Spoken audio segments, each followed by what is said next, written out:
ओम शांति। किसी एक जहाज में यात्रा कर रहे दो व्यक्ति। जहाज का सफ़र था और अचानक तूफान आया। तूफान से जहाज जो था वो पूरा उद्ध्वस्त हो गया। जैसे तैसे जान बचाकर वो दो राही, वो दो यात्री समुंदर में कूदे और एक जगह पहुँचे। पहुँचने के बाद देखा कि यह एक टापू है, सुनसान सा टापू। इस टापू पर कोई नहीं था, कोई मनुष्य नहीं था, ना ही कोई प्राणी था। बियाबान, जंगल सब जैसा।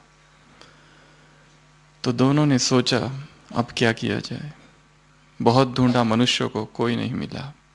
वो टापू ऐसा था कि समुंदर के बीचों बीच जाने का कोई मार्ग नहीं। उनके जितने साथी थे जहाज के, वो सारे ही करीब करीब मर चुके थे। तो उन दोनों ने सोचा अब क्या किया जाए। उसमें से वैसे तो दोनों ही भक्त थे। एक ने कहा देखते हैं किसकी प्रार्थना भगवान सुनते हैं। तो टापू को विभाजित कर दिया, आधा टापू तुम्हारा और आधा मेरा। इस टापू पर, इस भाग पर मैं प्रार्थना करूंगा, उस भाग पर तुम प्रार्थना करना। देखते हैं किसकी प्रार्थना सुनी जाती है। तो जो पहला व्यक्ति होता है जिसने ये कहा होता है, वो भगवान से कहता है कि मुझे भूख लगी है, बहुत प्रार्थना करता है। तो थोड़े ही देर में पाता है कि सामने बहुत सारे फलों से लदे हुए वृक्ष आ गए। बहुत संतुष्टि होती है उसे। दूसरा जो है वो भी कुछ प्रार्थना करता है, क्या करता है पता नहीं, पर कुछ तो करता है, परंतु कोई वृक्ष वहां नहीं आते। कुछ देर बाद वो प्रार्थना करता है पहला व्यक्ति कि जल मिल जाए। देखता है कहीं पर जल उसे मिल जाता है। थोड़े देर बाद, कुछ दिनों बाद फिर प्रार्थना करता है कि हे प्रभु मुझे कपड़े दे दो, मुझे घर दे दो। जो जो कहता है वो सब सब होने लगता है। दूसरा जो व्यक्ति है वो वैसा ही रहता है। उसको ना तो फल मिलते हैं, ना तो जल मिलता है, ना तो वस्त्र मिलते हैं, और ना ही कोई मकान मिलता है। पहला कहता है कि मेरी पत्नी भी यहाँ आ जाए तो कितना अच्छा होता। भगवान से प्रार्थना करता है। कुछ समय बाद एक दूसरी नाव जिस पर उसकी पत्नी होती है वो आती रहती है। वो नाव भी टूट जाता है, तूफान में बह जाता है और उसकी पत्नी उसी टापू पर पहुंच जाती है। फिर से भगवान को धन्यवाद देता है, कहता है कि मेरी कितनी सुनते हो तुम। और फिर अंतिम प्रार्थना करता है कि हे प्रभु सब कुछ तो दे दिया, अब बस एक काम कर दे कि यहाँ कोई एक दूसरा जहाज आ जाए और उस पर बैठकर हम दोनों अर्थात कौन दोनों? मित्र नहीं, उसकी पत्नी यहाँ से निकल जाए। और देखते ही देखते वहां पर एक जहाज आ जाता है। दोनों ही उसमें बैठते हैं और जो दूसरा होता है टापू के उस ओर, वो भी वहां आता है। जैसे ही ये दोनों यहाँ जहाज में बैठते हैं और जाने की यात्रा आरंभ करते हैं, आकाश से जैसे कि एक आकाशवाणी होती है कि रुको, अपने मित्र को भी ले जाओ। वो कहता है कि मित्र को क्यों ले जाऊं, प्रार्थना तो मेरी सुनी गई है। जो जो मैंने भगवान से मांगा वो मुझे मिला है। ये सब मेरे ऊपर ब्लेसिंग हुई है भगवान की, उसके ऊपर तो नहीं हुई हो, तो मैं इसको क्यों लूं? वो कहता है उसकी प्रार्थना की वजह से ही तुम यहाँ बैठ पा रहे हो। तो प्रश्न ये है कि वो जो दूसरा व्यक्ति था उसने तो अपने लिए कोई प्रार्थना नहीं की थी, तो उसने कौन सी ऐसी प्रार्थना की जो कि वो आकाशवाणी अब कह रही है कि मैंने उसकी सुनी है, तुम्हारी नहीं। तुम भ्रम में हो जो ये सोच रहे हो कि मैंने तुम्हारी प्रार्थना सुनी है। प्रश्न है, उस दूसरे यात्री ने कौन सी प्रार्थना की होगी? कौन बताएगा? विश्व कल्याण। ये तो ब्राह्मणों का शब्द है। हाँ, तो वो प्रार्थना करता है कि मुझे अपने लिए कुछ नहीं चाहिए, मेरा मित्र जो जो प्रार्थना करेगा वो सारी ही तुम पूरी कर देना। कितना श्रेष्ठ भाव है, कितनी ऊंची वृत्ति है देने की। जो जे वांछिल तो ते लाहो प्राणिजात। जिसकी जो जो इच्छा हो, शुभ इच्छा, वो पूर्ण हो जाए। बेहद की वृत्ति है ये। जो आध्यात्मिक रीति से दरिद्र है वो इस तरह की प्रार्थना नहीं कर सकते। साइकोलॉजी में दो प्रकार के एटीट्यूड्स बताए जाते हैं मनोविज्ञान में। एक है प्रॉस्पेरिटी एटीट्यूड और दूसरा है पॉवर्टी एटीट्यूड। प्रॉस्पेरिटी एटीट्यूड का धन कितना है उससे संबंध नहीं है, वृत्ति ही देने की है। पॉवर्टी एटीट्यूड, जो दरिद्र है, अकिंचन, कृपण, वहां पर धन से कोई संबंध नहीं है, परंतु देने का ही भाव है, देने की ही वृत्ति है। पाश्चात्य जगत में एक मनोवैज्ञानिक हुए हैं, अब भी है, उनका नाम है मार्टिन सेलिगमन। पॉजिटिव साइकोलॉजी के जो पायनियर है, प्रणेता, पॉजिटिव सकारात्मक मनोविज्ञान, अभी भी है, अभी भी लगभग 73 उनकी उम्र है। उन्होंने एक बहुत सुंदर एक्सपेरिमेंट किया था अपने कॉलेज में, यूनिवर्सिटी में। उनके जो स्टूडेंट्स थे मनोविज्ञान के, एक दिन उनको कहा कि चलो हम सब अब आज पढ़ाई वगैरह कुछ नहीं करेंगे, सिनेमा देखने चलते हैं, मूवी। तो सब बच्चे बहुत खुश हो गए और सब लोग मूवी देखने गए। मूवी देख कर आए और फिर दूसरे दिन कहा कि जो तुमने मूवी देखी, क्योंकि साइकोलॉजी है तो अब रेटिंग करो, सेटिस्फैक्शन चार्ट जिसको पोतामेल जिसको कहते हैं, कितना संतुष्टता हुई 0 से लेके तो 5 तक, 0, 1, 2, 3, तो सब ने लिखी अपनी अपनी, किसी ने 4, किसी ने 5, किसी ने 3, किसी ने 1, उस अनुसार। एक हफ्ते के बाद फिर कहा कि आज कुछ और नया करते हैं। सबने कहा मूवी, उन्होंने कहा नहीं, आज मूवी नहीं, आज कुछ और कार्य करते हैं। आज ये कहानी अमेरिका की है। अमेरिका में भी कुछ ऐसे पॉकेट्स एरियाज है जहाँ गरीब लोग रहते हैं। आज वहाँ जाएंगे और वहाँ के जो गरीब बच्चे हैं उनके लिए कुछ सौगात लेकर जाएंगे। किसी के लिए गिफ्ट, किसी के लिए टी शर्ट, किसी के लिए पेन, किसी के लिए पेंसिल। तो आज हम ये कार्य करेंगे। तो एक पूरी दोपहर उसमें चली जाती है। फिर दूसरे दिन रेटिंग, संतुष्टता कितनी हुई, किसी ने 2, किसी ने 3, किसी ने 4, किसी ने 5। 6 मास गुजर गए। 6 मास के बाद पूछा कि अब फिर से वो रेटिंग लिखो। पहले तो जो मूवी गए थे और सबने बहुत एंजॉय किया था, उसमें कितनी संतुष्टता हुई। उसमें से तो कितने बच्चे ऐसे थे कि उनको याद भी नहीं था वो कौन सी मूवी थी, क्योंकि ना मालूम उसके बाद कितनी और देख ली। उसमें प्लेजर उत्पन्न हुआ था, प्लेजर मिला था, सुख मिला था, परंतु वो क्षणिक था। फिर पूछा गया कि अब फिर से वो रेटिंग लिखो जो 6 मास पहले वो जो गरीब बच्चे थे जिनको हमने कुछ दिया था, उसमें कितनी संतुष्टता मिली। सबको वो याद था। सबने फिर लिखा, किसी ने 4, किसी ने 5। संसार के जो सुख है उसमें जो साधनों से प्राप्ति होती है, अगर हम अपने ही जीवन को देखें और अपनी रेटिंग करें इस तरह से संतुष्टता की, तो हम पाएंगे वो कार्य जो संपूर्ण निस्वार्थ भाव से किया गया था। All that is unselfish is moral, all that is selfish is immoral. Vivekananda ने कहा है कहीं कि जहां जहां स्वार्थ से जो कुछ किया जाता है, दिया जाता है, वहां नैतिकता नहीं है। जो निस्वार्थ भाव से दिया जाता है, जो निस्वार्थ भाव से सेवा की जाती है, निस्वार्थ भाव से जो भी कर्म किए जाते हैं, जहां बेहद की वृत्ति है, दाता का भाव जहां है, ऐसा भाव जहां है, वो जो संतुष्टता प्राप्त होती है वो चिरस्थायी होती है, लंबे समय तक रहती है। तो बाबा हम बच्चों को क्या कह रहे हैं, इस समय समय की क्या पुकार है, आत्माओं की क्या पुकार है, प्रकृति की क्या पुकार है, भगवान की क्या पुकार है, ब्रह्मा की क्या पुकार है, एडवांस पार्टी की आत्माओं की क्या पुकार है।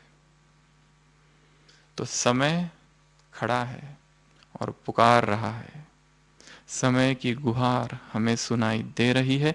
बाबा ने कहा अपने लिए सोचो, दो शब्दों का प्रयोग किया है बाबा ने, अपने लिए सोचो और अपने से पूछो। भाषण तो बहुत दे दिए, समय की पुकार क्या है वो सुना दिया, परंतु समय की पुकार सुनाई देती है, आत्माओं की पुकार सुनाई देती है। मेरे लिए समय की पुकार क्या है, समय मुझसे क्या कह रहा है। किसी मुरली में बाबा ने कहा है समय मुड़ मुड़ कर देखता है, समय कौन है, तुम्हारी रचना है, तुम रचता हो, परंतु समय की रफ्तार तुमसे ज्यादा है। समय तुमसे आगे निकल रहा है और मुड़ मुड़ कर देख रहा है और क्या कह रहा है, ये मेरे मालिको कहां तक पहुंचे हो।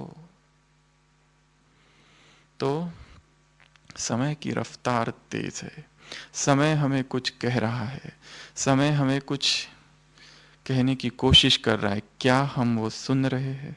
बाबा ने पांडवों से पूछा क्या समय की पुकार सुनाई देती है, क्या आत्माओं की पुकार सुनाई देती है, प्रकृति भी कुछ हमसे कह रही है। आज की मुरली में है ना, नेचुरल कैलेमिटीज कुछ तो कह रही है, सूर्य की ऐसी तपत होगी कि बात मत पूछो, बरसात कहीं ज्यादा कहीं कम, कहीं अन्न मिलेगा कभी नहीं मिलेगा, तमो प्रधान तूफान, खूने ना एक खेल।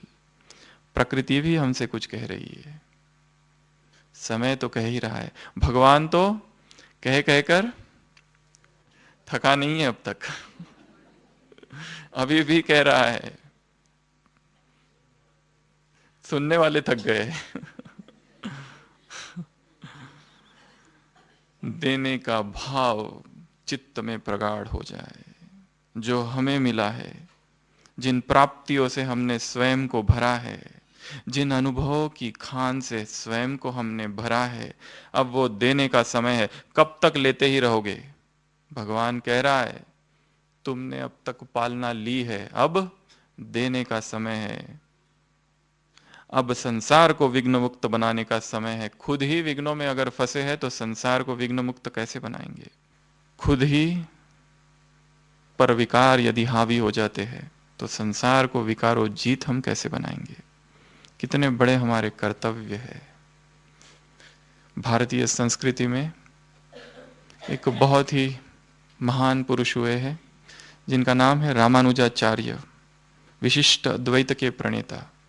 उसके जीवन में दिखाया है, जब उसके गुरु से वो मंत्र लेने गया तो गुरु ने उसको कम से कम 18 बार वापस भेज दिया नहीं मंत्र, क्योंकि वो उसकी चेकिंग करना चाहता था क्या ये पात्र है या नहीं है।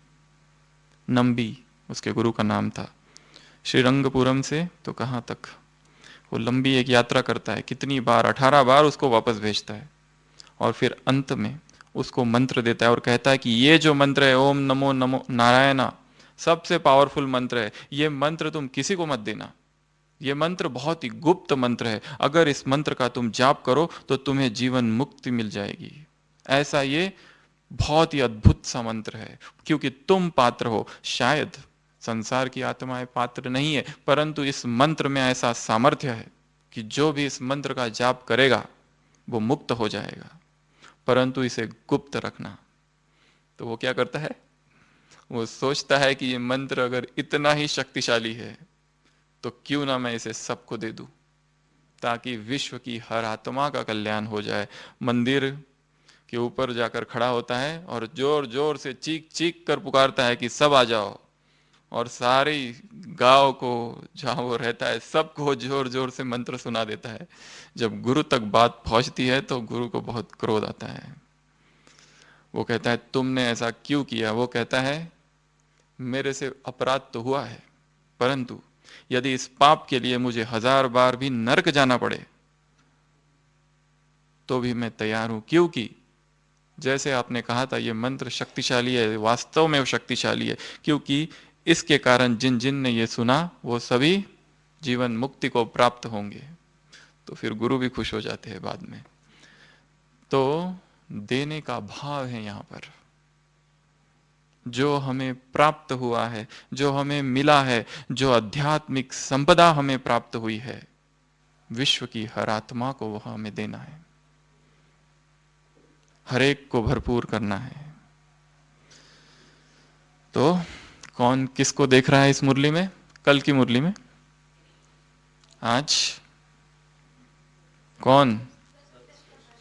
सर्वश्रेष्ठ भाग्य विधाता, सर्व शक्तियों के दाता। वो सर्व शक्तियों के दाता है, हम मास्टर सर्व शक्तियों के दाता है। वो सर्वश्रेष्ठ भाग्य विधाता है, तो हम मास्टर सर्वश्रेष्ठ भाग्य विधाता है। बच्चों को देखकर हर्षित हो रहे हैं, बच्चे भी हर्षित हो रहे हैं। वो हमें देख रहा है और हम उसे देख रहे हैं, और दोनों हर्षित हो रहे। सदा और सच्चा ये हर्ष कुछ कर रहा है। ये जो मिलन हो रहा है और उससे जो हर्ष की उत्पत्ति हो रही है, जो आनंद, जो आह्लाद और जो प्रसन्नता उत्पन्न हो रही है, वो दो कार्य कर रही है। कौन से? सर्व आत्माओं के दुखों को दूर कर रही है। तो हमारी खुशी का कितना महत्व है। हमारा हर्ष संसार की आत्माओं के दुखों को दूर करता है। हमारा एक एक हर्ष का संकल्प, एक एक आह्लाद का संकल्प, एक एक सुख की अनुभूति, केवल वो अनुभूति विश्व के आत्माओं के दुखों को दूर करती है। एक कार्य। दूसरा, आत्माओं को बाप का अनुभव कराती है, क्योंकि बाप सर्व आत्माओं के प्रति क्या है? सेवाधारी है। और हम सब भी कौन है? बाप के सेवा साथी। तो बाबा जो सम्मुख बैठे हैं उन्हें देख रहा है, जो दूर बैठे हैं, जो सुन रहे हैं और देख रहे हैं, और सबको कहां देख रहा है? दिल के सम्मुख देख रहा है। याद प्यार में कहा ना, जो मधुबन में नीचे बैठे हैं वो, जो दूर बैठे हैं वो, जो सम्मुख बैठे हैं वो, उन सबको बाबा याद प्यार दे रहे हैं, जो उसके दिल के सम्मुख है। तो जैसे बाबा कह रहे हैं याद और सेवा, सेवा और याद, कर्म और याद, याद और समान, सारी जोड़ियां बनाई है बाबा ने यहां पर। साथ साथ हो। किसके सेवा साथी हो? बाप के। तो बाबा सदैव सेवा में है, निरंतर सेवाधारी है। सेवा के घंटे अलग, याद के घंटे अलग, ऐसा नहीं हो। सेवा कम तो याद ज्यादा, याद ज्यादा तो सेवा कम, ये नहीं हो। याद 100% तो सेवा भी 100%। योग और कर्म, याद और समान, समान है ही बाप समान। समान याद करोगे तो समान है ही, और समान अगर याद नहीं तो समान, अगर समान नहीं तो याद भी शक्तिशाली नहीं, याद भी पावरफुल नहीं। तो बाबा कह रहे हैं कि हम जो भी कर्म करें वो कर्म केवल कर्म ना हो, केवल 4 घंटे वाली सेवा नहीं, केवल 6 घंटे वाली सेवा नहीं, केवल 8 घंटे वाली सेवा नहीं, केवल 10 घंटे वाली सेवा नहीं। श्वासोश्वास, हर श्वास में, हर सेकंड सेवाधारी। मनसा में, वाचा में, कर्मना में, संबंध संपर्क में हम जो कुछ भी करें, जो कुछ भी बोले, वो सेवा हो। ऐसी हमारी श्रेष्ठ स्थिति बाबा देखना चाहते हैं। सेवा का संपूर्ण स्वरूप, जैसे वो स्वयं है। बाबा ने अपना ही उदाहरण दिया है। बाबा ने यहां एक दूसरा उदाहरण दिया है आत्मा और शरीर का। जैसे आत्मा और शरीर स्टेज पर एक साथ है, अलग अलग नहीं है, वैसे ही ये दोनों चीजें भी हमेशा साथ साथ होती रहे। तो निरंतर चेक करो कि जब हम इस यज्ञ भूमि में बैठकर सेवा कर रहे हैं तो केवल सेवा ना हो, परंतु याद उसमें समाई हुई हो। हमारा कर्म ही जैसे कि याद हो, हमारी याद ही जैसे कि सेवा हो, दोनों एक दूसरे के पूरक है। तो बाबा पूछ रहे हैं समय की पुकार क्या है? क्या है समय की पुकार? दाता बनना है। किस चीज का दान देना है और कब और कैसे? दाता बनने की क्वालिफिकेशन सबसे पहले सुनाओ। क्या कहा? कौन बन सकता है दाता? जो जो मास्टर क्षमा का सागर है। और दूसरा, श्रीमत पर चलने वाली तो पॉइंट आज थी। जो संपन्न है, जो भरपूर है, जिसने स्वयं को भरा है। कल भाई साहब कह रहे थे ना, सूरज भाई जी रात में यहीं पर, अनुभव से हमें भरना है स्वयं को। हमारी एक सेवा ये भी है, स्वयं को बाबा के स्नेह के अनुभव से भर देना, ये भी सेवा है। ये सेवा का अनुभव सुनाना कितनी बड़ी सेवा है। आत्माओं में परमात्मा प्रेम भर देना कितनी बड़ी सेवा है। तो मास्टर क्षमा का सागर, जो संपन्न है, जो संपूर्ण है, वह दाता बन सकते हैं। जो बेहद की वृत्ति में रहते हैं वह दाता बन सकते हैं। और दाता कौन बन सकते हैं? जो इच्छा मात्र अविद्या है, जिन्हें कुछ भी लेने का भाव नहीं है, सूक्ष्म और स्थूल कुछ भी लेने की इच्छा नहीं है, जिन्हें देने का भाव इतना प्रगाढ़ हो गया है, वो भाव अंदर अंत चेतना में, अंतर जगत में ज्योतिर्मय व्यक्तित्व जिनका हो गया है, देने के भाव से केवल देना है। हम आए ही है किस लिए? The art of living is the art of giving. Art of living जो है वो क्या है? Art of giving. क्योंकि देना ही लेना है। बाबा ने उदाहरण दिया है, जब तुम किसी को सम्मान देते हो तो क्या हो जाता है? तुम्हारे स्वयं का ही सम्मान बढ़ जाता है। देना अर्थात ही लेना। यहां का अर्थशास्त्र ही संसार की तुलना में कैसा है? उल्टा है। यहाँ का फाइनेंशियल सिस्टम ही दूसरा है। यहाँ देना ही लेना है। तो क्या देना है? आत्माओं को स्नेह देना है, ज्ञान देना है, अनुभव देना है, और सबसे एक महत्वपूर्ण बात है, वो है समय। उसकी बहुत कमी है, टाइम देना किसी को। चला कल्प तरुंचे आरव, चेतना चिंता मणिंचे गाव। चला कल्प तरुंचे आरव। ऐसी जो आत्माएं हैं, महाराष्ट्र के एक संत ज्ञानेश्वर है, अपने पसायदान में लिखते हैं, चला कल्प तरुंचे आरव। आरव अर्थात जंगल है जैसी ये आत्मा। किसका? कल्प तरु का। किसी को अगर एक कल्प तरु मिल जाए तो सारी इच्छाएं पूर्ण हो जाती है। चला कल्प तरुंचे आरव, चेतना चिंता मणिन से गाव। चिंतामणि अगर किसी को मिल जाए तो सारी इच्छा पूर्ण होती है। ऐसी जो संसार की आत्मा है महानतम, वो क्या है? गाव है जैसे, अमृताचे पीयूषाचे बोलती जे अर्णव। जो वो बोलते हैं ऐसी आत्माएं, वो अर्णव है। किसका? अर्णव अर्थात समुद्र है। पीयूषाचे, पीयूष अर्थात अमृत। जो ऐसी संसार की महानतम आत्मा है, जो कुछ भी बोलती है, कैसा है वो? अमृत के समान है, पीयूष के समान है। चंद्रमेज अलांछन, चंद्रमा के समान लांछन रहित, मार्तंड तापहीन। सूर्य की तरह तेजस्वी है, परंतु उस ताप से किसी को दुख नहीं होता। ऐसी महान आत्माएं हैं। बाबा कह रहे मास्टर क्षमा का सागर। बाबा कह रहे संपन्न संपूर्ण, बेहद के दाता। दातापन का जहां भाव है, जैसे बाप देता है, बाप लेता भी है, परंतु उसका लेना भी क्या है? देना है। वो पुराना लेता है और नया देता है। तो उसका ये देना जो है वो, उसका ये लेना जो है वो लेना नहीं है। क्या है? देना है। कोमल चित अति दीन दयाला, बिनु कारण रघुनाथ कृपाला। तुलसीदास लिखता है कि बिनु कारण रघुनाथ कृपाला, भगवान बिना कोई कारण के ही दया सिंधु है, कृपा निधान है, करुणा सिंधु है। तो परमात्मा क्षमा का सागर है। जब हम उसके पास आए थे, उसने देखा था हमने क्या क्या पाप किए। कुछ नहीं देखा, न काला देखा न गोरा, न श्याम देखा न सुंदर, मस्तक पर ज्योति बिंदु देखा मेरा है। आज कहाँ है वो बात? मेरा है बस यह देखा। तो ऐसी जो आत्माएं हैं दाता, उनमें और एक गुण भी है जो बाबा ने कहा, वो कुछ तो स्वीकार नहीं करेंगी, ना मन में, ना बुद्धि में, ना दिमाग में, ना दिल में। कौन सी बात? जो बात बुरी है, जो बात अच्छी नहीं है। परंतु ऐसी आत्माओं के प्रति भी क्या करेगी?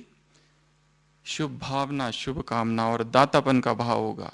चाहे कोई भी आ जाए सामने, ये नहीं देखेंगी कि आत्मा कौन है, क्या है, कैसी है। कोई दे या न दे, हमें देना है। कैसी भी आत्मा हो, कोई दे या न दे, हमें देना है। कोई मान दे या न दे, मुझे देना है, मुझे करना है। यह भाव, देने का भाव, अपने चित्त में इस भाव को और ही गहरे उतरने देना है कि जो भी मिले कुछ तो हमसे ले जाए, श्रेष्ठ भावनाएं ले जाए, शुभ संकल्प ले जाए, वाइब्रेशंस ले जाए, कुछ तो ले जाए, खाली हाथ ना जाए। ये भावना हमें और ही अपने अंदर प्रगाढ़ करनी है, तीव्र करनी है। तो शुभ भावना, शुभ कामना रखेगा, हर एक के प्रति सहयोगी होगा। उससे क्या हो जाएगा? स्वयं के हद के संस्कार और उसके भी हद के संस्कार, दूसरी जो आत्मा है वो परिवर्तन हो जाएंगे। दूसरों संसार के दुखों को परिवर्तन करने वाले और संसार के आत्माओं को सुख का साधन देने की सेवा में उपस्थित रहने वाली ये आत्माएं हैं। ये समय की पुकार है, अपने लिए कुछ नहीं, जहां से मैं जो है वो मिट जाए। ये मैं ही है जो सारी बाधा उत्पन्न करता है। सब कुछ बहुजन हिताय, बहुजन सुखाय, अनेकों के कल्याण के लिए, अनेकों के सुख के लिए, ऐसा हमारा जीवन हो। समय की पुकार। दूसरा है आत्माओं की पुकार। वो क्या है? दो पुकार बताइए बाबा ने। आत्माओं की पुकार क्या है? हम सब कौन है आत्माओं के लिए? किसी ना किसी रूप से इष्ट देव, इष्ट देव और इष्ट देविया है। वो क्या कह रहे हैं? हे इष्ट देव, क्या करो? परिवर्तन करो, अपने देवतापन का स्वरूप इमर्ज करो, विश्व की आत्माओं के प्रति स्नेह का भाव इमर्ज करो, स्व उन्नति के लिए स्नेह का भाव इमर्ज करो। एक जगह ये भी कहा है बाबा ने। तो आत्माओं को देना है। अगर हम नहीं देंगे तो गले में कौन सी माला होगी? उल्हानों की माला होगी। कौन से उल्हाना देंगे वो लोग?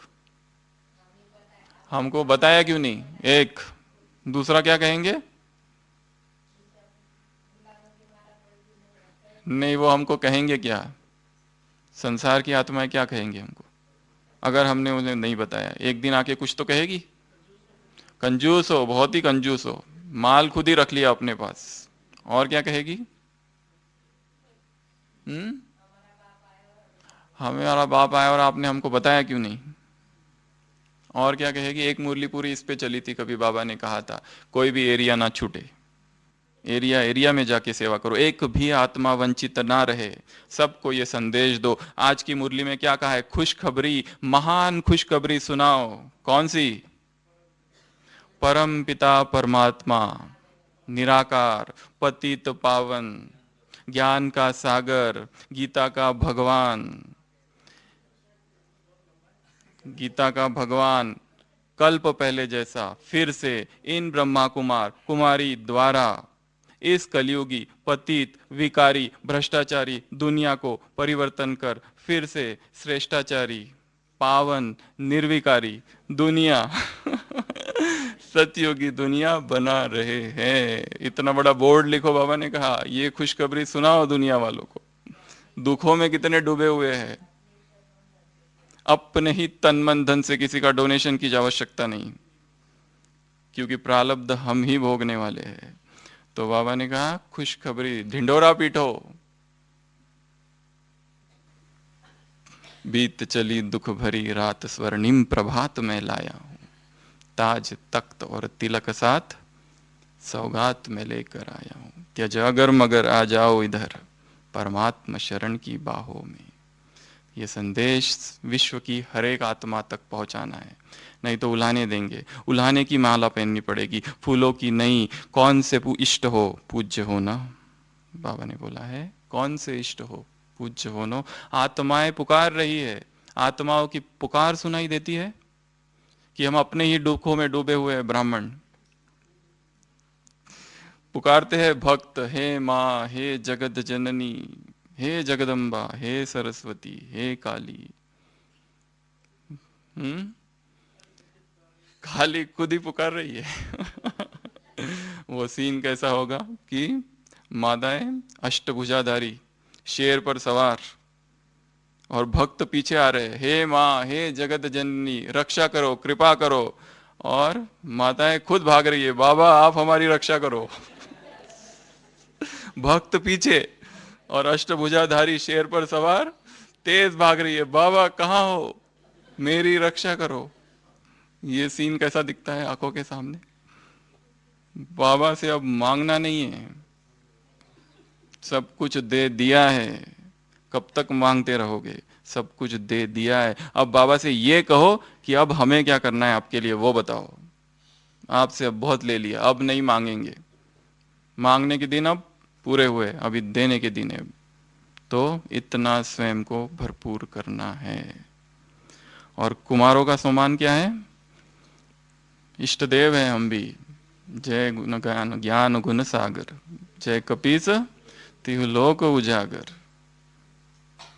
तो हनुमान, गणेश, ये हमारे यादगार है। तो आत्माओं को संकट मोचन हम है, संकट से मुक्त करना है संसार की आत्माओं को। ये सारे हमारे यादगार है। बाबा ने कुमारों के लिए कहा है, ब्रह्मा कुमार बनने के फायदे ही फायदे हैं।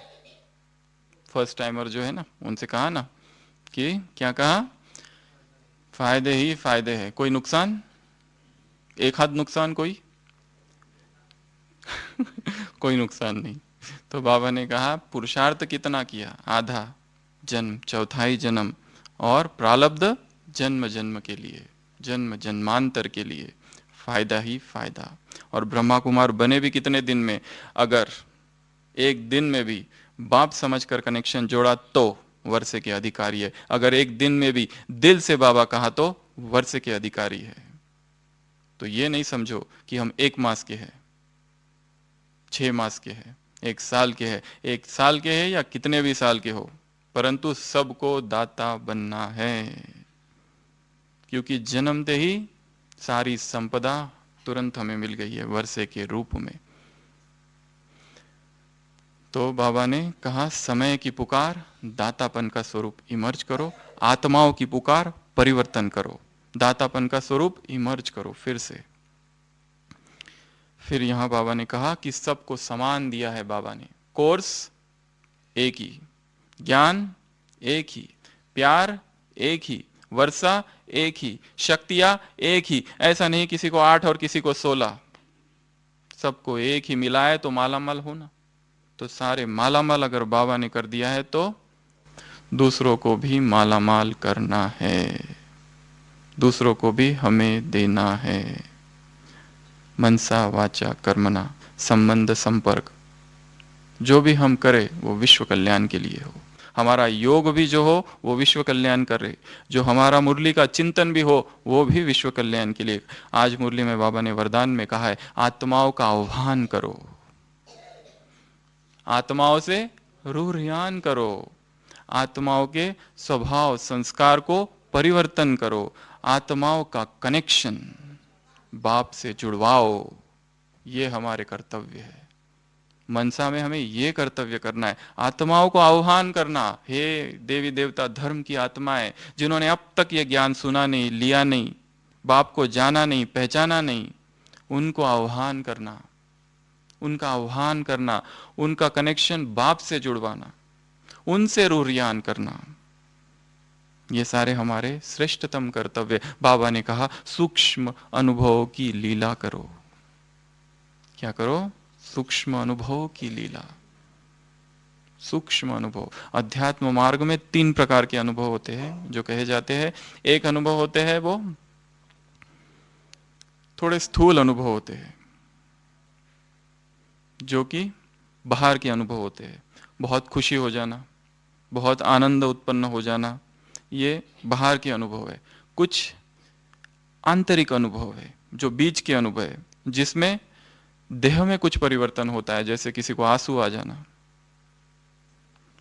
जिसको क्या कहते हैं, पूरे रोमांच खड़े हो जाना, ये सारे अनुभव है। ये वो तो भय के लिए यूज करते हैं तो रोमांच, आंसू आ जाना, अशरीरीपन का अनुभव हो जाना, ये दूसरे, ये जो पहले अनुभव है, फर्स्ट स्टेप, जो बहुत खुशी, उसके आगे के अनुभव है वो थोड़े आंतरिक अनुभव है, जिसमें शरीर में कुछ कुछ होता है, ऐसा लगता है शरीर है या नहीं है। और सबसे गहनतम जो अनुभव है वो अतीन्द्रिय अनुभव है, जिसमें ये इंद्रिय ही नहीं है, वो आत्मा के तल पर अनुभव हो रहे, बहुत ही गहराई में जो अनुभव होते हैं। ये अनुभव होना भी बहुत जरूरी है, क्योंकि ये मील के जैसे पत्थर है, निशान लगाया है, आगे और जाना है, वहां पर रुक नहीं जाना है। ये भी एक है, उसमें 2 बातें हैं। एक तो ऐसा है कि अभी तक कुछ अनुभव नहीं हुआ, एक तो है कि ये इतना ही हुआ, परंतु ये इतना ही हुआ उसके लिए भी धन्यवाद कि ये तो हुआ, क्योंकि ये हुआ इसका मतलब ही अभी और आगे होने वाले हैं। और ये यात्रा जो है अध्यात्म की बहुत लंबी यात्रा है। इंद्रिय से अतीन्द्रिय तरफ चलना है, देह के सुखों की तरफ से आत्मा के सुखों की तरफ चलना, आत्मा के सुखों का अनुभव, अतीन्द्रिय सुखों का अनुभव, जिसमें देह जैसे है ही नहीं, देह की प्रतीति ही जैसे समाप्त हो रही है, केवल सूक्ष्म अनुभव हो रहे हैं। वो जो अनुभव है वो निरंतर रहते हैं, वो 1 सेकंड में भी हो सकते हैं। और वो जो अनुभव इतने गहरे हैं, इतने गहरे हैं कि वो आत्मा को परिवर्तन कर देते। उस दिन दादी जान की बता रहे थे ना, चंद्रमणि दादी के पिताजी की बातें बता रही थी, कितनी पुरानी बात होगी वो कैसे परिवर्तन हो गए पूरे। तो आत्मा को परिवर्तन क्या करता है? वो अनुभव, वो फीलिंग खो जाती है, जैसे उस अनुभव में आत्मा, जैसे आज की मुरली में बाबा को भी बहुत नशा रहता है, इन चित्रों को देखते हैं कि मैं भी जाकर ऐसा बनूंगा। ये केवल ज्ञान नहीं है यहाँ पर, यहाँ निश्चय है, अनुभव है, सूक्ष्मतम अनुभव है। तो दाता, आत्माओं के प्रति दाता, समय हमें पुकार रहा है, उसकी पुकार को सुनना, प्रकृति की भी पुकार को सुनना, परमात्मा की पुकार को सुनना, एडवांस पार्टी की आत्माएं वो भी हमें कुछ कह रही है, सुनना। ये इन स्थूल कानों से नहीं सुनी जा सकती है आवाज। क्लीन और क्लियर, इसमें बाबा ने और एक बात जोड़ी थी, बुद्धि और मन खाली चाहिए और क्लीन चाहिए, तो ये कार्य हो सकता है। आज की मुरली में भी कहा है क्लीन और क्लियर, तो ये कार्य हो सकता है, नहीं तो नहीं हो सकता। सभी के लिए शुभ भावनाएं, इतना हमारा चित्त क्लियर हो जाए। जो विदेशियों के लिए भी बाबा ने कहा ना, कैसे है वो, हाँ तो हाँ, नहीं तो ना, एक तो ये या नहीं, साफ है, स्वच्छ है। ऐसे जो स्वच्छ है वो भगवान को बहुत प्रिय है। निर्मल मन जन सो मोहि पावा, मोहि कपट छल छिद्र न भावा। जिसके हृदय में कपट है, छल है, दूसरों के दोष देखने की वृत्ति है, वो मुझे बिल्कुल पसंद नहीं है। जो साफ है, स्वच्छ है, blessed are the pure in heart for they shall see the kingdom of God, उन्हीं को परमात्मा प्राप्त होगा। धन्य भागी है वही जिनका हृदय स्वच्छ है, निर्मल है, प्रांजल है, ट्रांसपेरेंट है। कुछ अंदर बाहर अलग अलग जो है, उनको 69 की मुरली में क्या कहा था बाबा ने? खौफनाक। आज की मुरली में भी कहा है ऐसी कुछ बात, एक्यूरेट बनने की बात कही है ना। तो अंदर और बाहर एक, सोच कुछ और रहे, कह कुछ और रहे, कर कुछ और रहे। ऐसा हमारा व्यक्तित्व ना हो, खंडित, स्प्लिट पर्सनैलिटी ना हो, शिज़ोफ्रेनिक। जो हम हैं वो है। बाबा इसीलिए विदेशियों को कितना पसंद करते हैं, हिम्मत है उनमें। बाबा ने कहा पहले बहुत प्रश्न थे, तब प्रश्न थे ब्राह्मण कल्चर और फॉरेन कल्चर, अभी किस कल्चर में आ गए, किस संस्कृति में आ गए, कौन सी तहजीब में आ गए, ब्राह्मण संस्कृति। दो शब्दों में परिभाषित किया है बाबा ने ब्राह्मण संस्कृति को। ये भारतीय संस्कृति भी नहीं है। भारतीय संस्कृति संसार में सर्व महान संस्कृति है। संसार की बाकी सभी सभ्यताएं समाप्त हो गई, मिस्र की सभ्यता, ग्रीक की सभ्यता, मिसोपोटामिया की सभ्यता, सारी सभ्यताएं समाप्त रहेगी, भारत की एक ही सभ्यता बची है। परंतु बाबा कह रहे उसमें भी खिटपिट है। वो भी नहीं, क्योंकि अब समय अनुसार, समय के चक्र अनुसार वो भी जैसे जर्जर हो चुकी है, उसके भी पांव अभी कब्र में है। इसके लिए बाबा नई संस्कृति का सूत्रपात कर रहे हैं। वो संस्कृति है ब्राह्मण संस्कृति। ब्राह्मण संस्कृति है स्वमान, ब्राह्मण संस्कृति है स्वराज्य अधिकार। कितनी सुंदर संस्कृति है जिसका नींव ही ये है, स्वराज्य, जिसका स्वराज्य अधिकार जिसका नींव है, ये ब्राह्मण संस्कृति है। स्वमान भक्ति में क्या कहा था, और यहाँ स्वमान, आते ही स्वमान दे दिए बाबा ने, इतने बड़े बड़े स्वमान। कल सूरज भाई जी भी बता रहे थे ना, कौन है इष्ट देव, कौन है विश्व कल्याणकारी, कौन है हम पूर्वज। सारी समान एक जैसे है, जैसे जुड़े हुए, किसी एक समान में भी स्थित हो जाना अर्थात संपूर्णता है। समान अर्थात बाप समान बन जाना है। इतने ऊंचे हमारे समान है। तो पुकार की बाबा ने बात की कल की मुरली में, फर्स्ट टाइमर वालों से बाबा मिले, उसके बाद में विदेशी से मिले, और उसके बाद में और भी कोई पॉइंट कही कल की मुरली से, ड्रिल कराई बाबा ने। क्या कहा, पंख कैसे हो, शक्तिशाली, पावरफुल। अभी कल परसों किसी ने मुझे एक संदेश भेजा था जिसमें दिखाया हुआ एक पक्षी एक पेड़ की डाली पर बैठा हुआ है। वो पक्षी जो है वो डाली पर इसलिए बैठा है, इसलिए नहीं कि उसको उस डाली पर विश्वास है, उसे अपने पंखों पर विश्वास है। डाली तो कभी भी टूट सकती है, परंतु उसे विश्वास किस पर है, अपने पंखों पर विश्वास है। तो पंख को मजबूत करना है। डाली तो सारी टूट जाएगी। ये डाली किसका प्रतीक है, परिस्थिति, स्थान, व्यक्ति, किसी पर भी हम निर्भर ना हो, स्वतंत्र। इस मार्ग में अकेला चलना है, इस मार्ग में स्वयं को शक्तिशाली बनाना है, इस मार्ग में कोई भी हमारे साथ नहीं है। एकला चालू रे, रविंद्रनाथ टैगोर की कविता है ना, एकला चालू रे, तबे एकला चालू रे। If they answer not to thy call walk alone. अगर तुम पुकारो और वो आवाज ना दे, अकेला चलो। If they desert you and leave you in the wilderness, O thou of evil luck, on that bloodline track trample, on that bloodline track walk alone, trample the thorn and walk alone। वो जो मार्ग है जिस पर पूरे कांठे बिछे हुए हैं, उस रक्त रंजित मार्ग पर तुम्हें चलना है, और वो भी अकेला ही चलना है।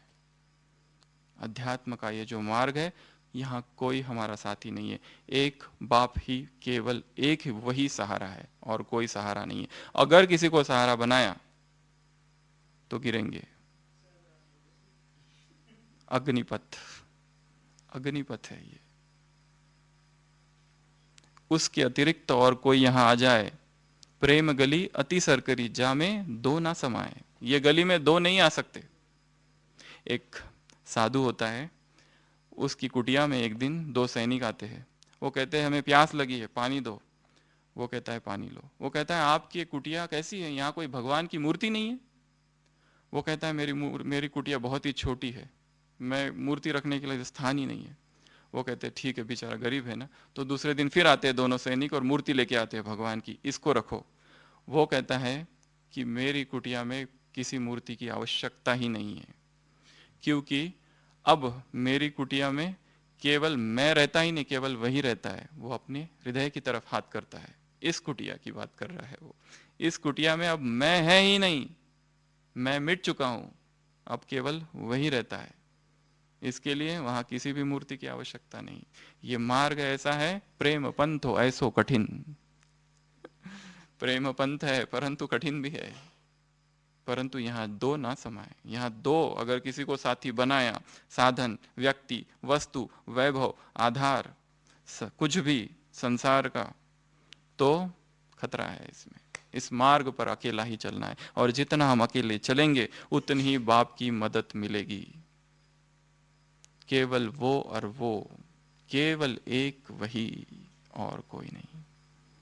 इस संसार का व्यक्ति, वैभव, वस्तु सब कुछ तुच्छ है उसके प्रेम के आगे।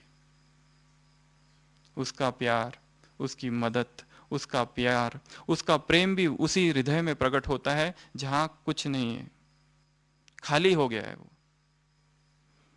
कोई एक बहन हमेशा कहते हैं हंसी में कि हृदय में हमेशा एक सोफा रखो, अपने हृदय में एक चेयर रखो, सोफा नहीं रखो। सोफा रखो तो 3-4 लोग बैठ जाएंगे, केवल एक चेयर जिसमें केवल बाबा बैठे और कोई ना। तो दाता, फिर से स्वयं को रिवाइज कराना है कि मुझे दाता बनना है। आज की मुरली में बाबा ने क्या कहा?